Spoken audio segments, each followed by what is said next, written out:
ஆண்டவராகிய இயேசு கிறிஸ்துவின் நாமத்தினாலே உங்கள் யாவருக்கும் அன்பான வாழ்த்துக்களை நான் தெரிவித்துக் கொள்ளுகிறேன். மற்றொரு இனிய காலை பொழுதிலே உங்களோடு இருப்பதிலே மிகுந்த மகிழ்ச்சி. இந்த நாள் உங்களுக்கு ஆசீர்வாதமாய் அமைவதாக. இன்றைக்கு நான் உங்களோடு தியானிக்க விரும்புகிற ஆண்டுடைய வார்த்தை எபிரேயர் 12ஆம் அதிகாரம் 1ஆம் வசனம். நம்ம எல்லோருக்கும் நன்கு அறிமுகமான ஒரு வார்த்தை. ஆகையால் மேகம் போன்ற இத்தனை திரளான சாட்சிகள் நமக்கு சூழ்ந்திருக்க, பாரமான யாவற்றையும் நெருங்கி நிற்கிற பாவத்தையும் உதறிவிட்டு தள்ளிவிட்டு விசுவாசத்தை தொடங்குற முடிக்கிறமாகிய கிறிஸ்துவை நோக்கி நமக்கு நியமித்த ஓட்டத்திலே பொறுமையோடு ஓடக்கடவும். அதன் பின்பகுதி தான் இன்னைக்கு தியானிக்க விரும்புகிறேன். நமக்கு நியமித்த ஓட்டத்திலே பொறுமையோடு ஓடக்கடவும். என் அன்புக்குரிய சகோதர சகோதரிகளே, வாழ்க்கையில் பிரச்சனை இங்கே தாங்க ஆரம்பிக்குது. நமக்குன்னு கர்த்தர் ஒரு ஓட்டத்தை வைத்திருக்கிறார் இல்லைங்களா? உலகத்தில் நிறைய சமயங்களில் மற்றவங்களோட கம்பேர் பண்ணி பார்த்து நம்ம ரொம்ப வாழ்க்கையில் நோகடிச்சிருவாங்க, வேதனைப்படுறவங்க. மற்றவங்களோட ஒப்பிட்டு பார்க்குறோம், மற்றவங்களுடைய காரியங்களை செய்கிறோம், மற்றவங்களுடைய காரியங்களை போல இமிட்டேட் பண்ண ஆரம்பிக்கிறோம். சமூகத்தில் ஒரு செய்தி ஒன்றை நான் வாசித்த பொழுது மிகுந்த வேதனை அடைந்தேன். அதில் ஒரு அம்மா சாட்சி சொல்லிச்சான், நான் உடம்பு வெளியிறனா இந்தந்த காரியங்களை செஞ்சால் உடம்பு மெலிஞ்சிட்டேன், இத்தனை நாள்லேருந்து இத்தனை நாள் ஆகிட்டேன், இதை நான் ஒழுங்காக சாப்பிட்டேன். நான் இதை பார்த்த உடனே அந்த பெற்றோருக்கு ஒரு எண்ணம் வந்துச்சுப்பா, இதை சாப்பிட்டா அப்போ மெலிஞ்சிடலாம், அப்படி தானே? அந்த பிள்ளை ரொம்ப குண்டா இருந்திருக்குது, ஒரே மகா ரொம்ப குண்டா இருந்திருக்கு. அதனால் அதுக்கு கரைச்சி இந்த மருந்தை கொடுத்துருக்காங்க. அது கொடுத்தோன்னு முதலே சொல்லியிருக்கு, ஏமா வாயில் வைக்க முடியும், மாறு இருக்குது, பரவாயில்ல குடிச்சுதாங்கன்னு சொல்லி காலை கொடுத்துருக்காங்க. கொஞ்சம் வயிற்றால போயிருக்குது, எம்மா சாப்பிட்டோன்னே இப்படி போகுதுமா, வேண்டாமா அப்படின்னு இருக்காங்க. இல்லை, நைட் இன்னும் ஒரு கோர்ஸ் அடித்தா எல்லாம் சரியாயிரும் அப்படின்னு சொல்லி நைட்டு போய் இன்னும் காட்டமாக வச்சு அந்த மருந்தை கொடுத்துருக்காங்க. இரவில் அந்த பிள்ளை தளர்ச்சி அடைந்து கீழே விழுகிறா. ஆஸ்பத்திரி கொண்டு போகிறாங்க, பிள்ளை செத்து போச்சு. காரணம் என்ன?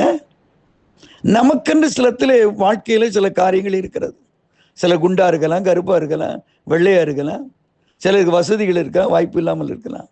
ஆனால் நீ நிறைய பேர் நம்ம முகத்தை நம்ம கண்ணாடியில் பார்க்கல, மற்றவங்களையே பார்த்துக்கிட்டு இருக்கிறோம். அவங்க நல்லா இருக்காங்களே, அவங்க எப்படி செஞ்சிட்டாங்களே, அவங்க கார் வாங்கிட்டாங்களே, அவங்க பைக் வாங்கிட்டாங்களே. நண்பர்களே, உங்களுக்கென்று கர்த்தர் ஒரு பாதை நியமித்திருக்கிறார். ஒரு மற்றவங்க ஏற்றுக்கொண்டாங்களோ ஏற்றுக்கொள்ளலையோ அதை பிறகு பிரச்சனையே இல்லைங்க. தாவீதை கர்த்தர் ராஜாவாக அபிஷேகம் பண்ண தெரிந்து கொண்டார். சின்ன பையன் அபிஷேகம் பண்ணப்பட்ட தாவீது கோலியாத்து கர்ச்சனை செய்வதை பார்த்த உடனே அவனுக்குள்ள இந்த ஆவியானவர் பேச ஆரம்பிக்கிறார், தம்பி நீ போய் சண்டை போடுன்னு சொல்லி. ஆனால் அவனுடைய சகோதரர்களுக்கெல்லாம் தெரியும், சவுலுக்கு தெரியாமல் அபிஷேகம் பண்ண தெரியும். என்ன நினச்சிருக்கணும்? ஆஹா, இவன் சொல்கிற சரிதான், ஏற்கனவே கர்த்தருடைய ஆவியானவர் மேலே இறங்கிட்டார், அபிஷேகம் பண்ணியாச்சு, ஆனால் சண்டை போட போகிறான்னு தானே சொல்லணும். ஆனால் அவங்க அதை ஏற்றுக்கொள்ள அவன் ராஜாவனத்தை போய், அவன் சின்ன பையன், கொஞ்சம் ஆடை மேய்க்கிறதுக்கு வழி இல்லை, ஆடு மேய்க்கிற பயில போய் யுத்தத்துக்கு அனுப்புறீங்க, ராஜா வேண்டாம் ராஜா ப்ளீஸ் விட்டுருங்க, அவனை யுத்தத்துக்கு அனுப்பாங்கன்னு சொல்லி தாவீதை பார்த்து அவனுடைய சகோதரர்கள் ராஜாவிடத்தில் வேண்டிக் கொள்கிறாங்க. நண்பர்களே, இதான் உலகம். கர்த்தர் நமக்கென்று ஒரு வழியை வைத்திருக்கும் போது நிறைய பேர் அட்வைஸ் பண்ண வருவாங்க. அவங்கள பார்த்தீங்களா, உங்களுக்கு பின்னாடி வந்தவங்களாம் எப்படி இருக்காங்க பார்த்தீங்களா? ஐயா முன்னாடி போனவரை நீர் எப்படி இருப்போம் கொஞ்சம் யோசித்து பாரு. வாழ்க்கையில் சில நேரங்களில் நமக்கென்று கர்த்தர் வழிகளை வைத்திருப்பார், நமக்கென்று சில திட்டங்களை வைத்திருப்பார். கர்த்தர் நமக்கு சொல்கிறாரோ அதை நீங்கள் செய்யுங்க. அடுத்தவங்களை பார்த்து தயவு செய்து வேதனை அடைய வேண்டாம். ஆகவேத்தான் பேதுரு ஆக்கியன் அழகாக சொல்கிறார்.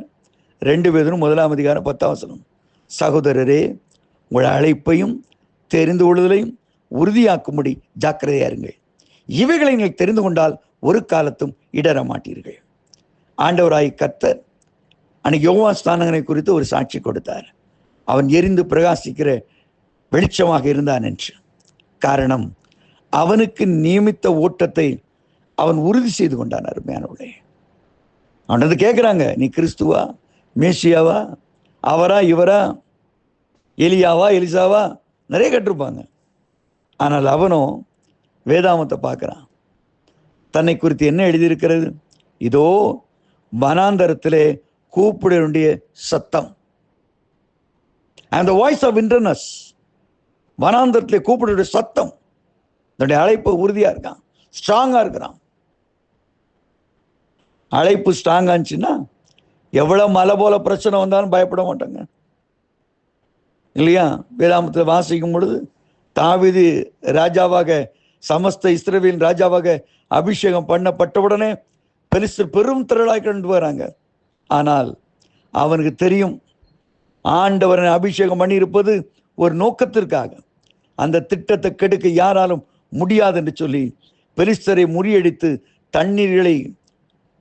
தண்ணீர்கள் உடைந்தோடுவது போல என் சத்துருக்களை என் கைகளினால் உடைந்து போக பண்ணினார் என்று ஜெயம் கொண்டாடுகிறான். இன்றைக்கும் உன் வாழ்க்கையிலே கர்த்தர் உனக்கென்று ஒரு வழியை வைத்திருக்கிறார். கவலைப்படாதே. உன்னை அழைத்த ஆண்டவர், உன்னை தெரிந்து கொண்ட ஆண்டவர் ஒரு நாளும் உன்னை கைவிட மாட்டார். ஆகவே உனக்கு நியமித்த பாதையிலே சந்தோஷமாயிருங்கள். கர்த்தர் ஆசீர்வதிப்பார். ஆமேன், ஆமேன்.